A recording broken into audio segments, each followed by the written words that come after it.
Right, Tottenham's second goal of the afternoon. This was some strike Belter. from Cristian Romero. I mean, prior to this season, he only had one goal to his name in the Tottenham shirt, and that was, could we say, a pretty dubious goal at that. It was that one at Brighton. Yeah. I can't remember who had the shot from outside the box, Yes. but it basically hit Can't remember. Romero on the heel and trickled in. But he's Yeah. already added 2 goals to his tally this season. Joint second top goal scorer. And he was top scorer for about 20 minutes or so up until Sonny's hat-trick. And Wore a trophy. Yeah. but what a finish when the ball just brought to him outside of the box. First time of asking, just whipped in the top corner. I mean, any player would have been proud of that goal. It was such a good finish. It was delightful. It was a striker's finish. It was a cultured kind of effort. And you could see his face. It was like, I think everyone just kind of watched a bit of what, but you could just see it was always going in as well. It was one of those where it didn't like it hit the post and you thought it was going to bounce out. It was very much on the inside of the post. It was always going to go in. And Romero's just, I think he's a different kind of player this and person this season.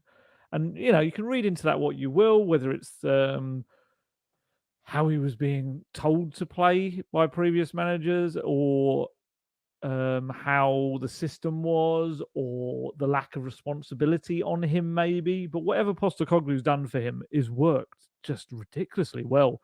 I think giving him the vice captaincy was a massive thing. I think that's really settled him and centered him and focused him. And I loved the little moment after the game when he had the captain's armband because Maddison and Son had both gone off. And when he was walking over with Son, it was just this little moment between them where Romero kissed the captain's armband on his own arm. And it was in front of the fans, but I kind of watched it back and I don't think he's actually doing it for the fans. I think he's genuinely just doing it for himself in his chat with Sonny, as if to say, just loving the responsibility kind of thing. And it's huge. I looked up and realized he hadn't had a yellow card this season so far, Romero, and it was pointed out to me, and I can't believe this is true, but this was pointed out to me by a number of people. I don't think he and Van der Ven have even given away a foul, someone said. Is that true? I've seen someone mention that as well. I don't know if it's true or not, but if it is, Cristian that's Romero? some stat. Not giving away a foul? What is this witchcraft? Just wait till his red card against Sheffield United in 2 weeks' time. Then. Not the North London derby. Yeah, if that is true, that is staggering. And that's what people would always say about Ledley King, is that he didn't go to ground. He didn't need to. And so he didn't really give that many fouls away. But if that is true, and neither of their centre-backs, I mean, let's be honest, because of the front foot nature of the football, the ball is going to be further up the pitch more. And I think because of the pressing up the pitch, there's also defending from the front. So there's maybe slightly less for them to do. But even the moment where Vicario made a great save, Romero made a terrific run back across to get a challenge in. And it was actually a deflected shot. Obviously, at the end of the day, it would have still gone in had Vicario not saved it. But it was just, he's putting everything on the line for Spurs at the moment. And it kind of follows on nicely from his interview and the tour out in, where was that one he did that? I think it was maybe in Thailand. I was trying to remember. It was one of the ones on the tour where he really kind of, actually, no, it might be in Australia, where he really kind of shot down claims that he loves playing for Argentina more than Spurs and that his heart was not really with the club. And he was very clear, no, I've turned down deals already this summer to leave Spurs. I really believe in it. And I think a lot of it is to do with Postecoglou. Postecoglou and him have just really clicked.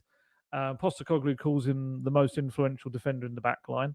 And he is. It's true. He's the kind of the elder statesman of that back line now, which is bizarre when he is, what is he, 25, Romero? Is he 25 yet? Something like that. Yeah.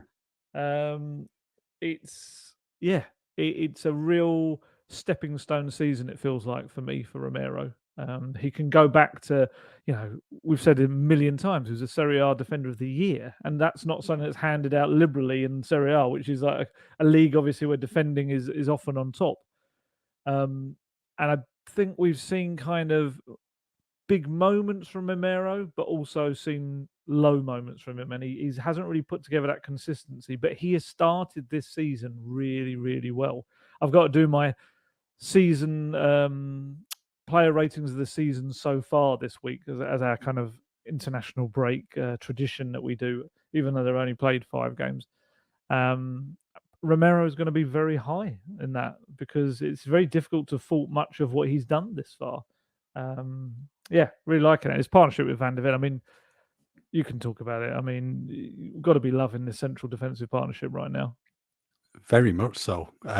Micky van der Ven's just come in and looked right at home. I don't think there's really needed to be this massive adaptation period for him, as has been the case, with other foreign players who've come into Spurs before. I thought at Bournemouth that was probably his best game for Spurs. Just looks right home. Really good tackles. So calm on the ball, even when he's got someone pressing him. And he carried that on against Fulham. I thought it was fantastic at Fulham, and exactly the same at Burnley as well. I think he's been a really, really good signing so far, and I think there's so much potential in him as well. He just suits Postecoglou's style of football. I think he's just perfect for Tottenham, really. And I think he's another one who can get better and better. And if we're talking about the centre backs, I think we need to talk about as well the man behind them in goal, Guglielmo Vicario, who for me has been very, very good as well. There was a lot of question marks, obviously, when he initially came to the club, especially with Tottenham being interested in David Raya and Vicario being a, shall we say, a cheaper alternative, like many said. And in pre-season, I don't think he was really tested, probably up until the final few minutes of that Shakhtar Donetsk game and then the Barcelona game. But when he's been called upon, he's produced some fantastic saves.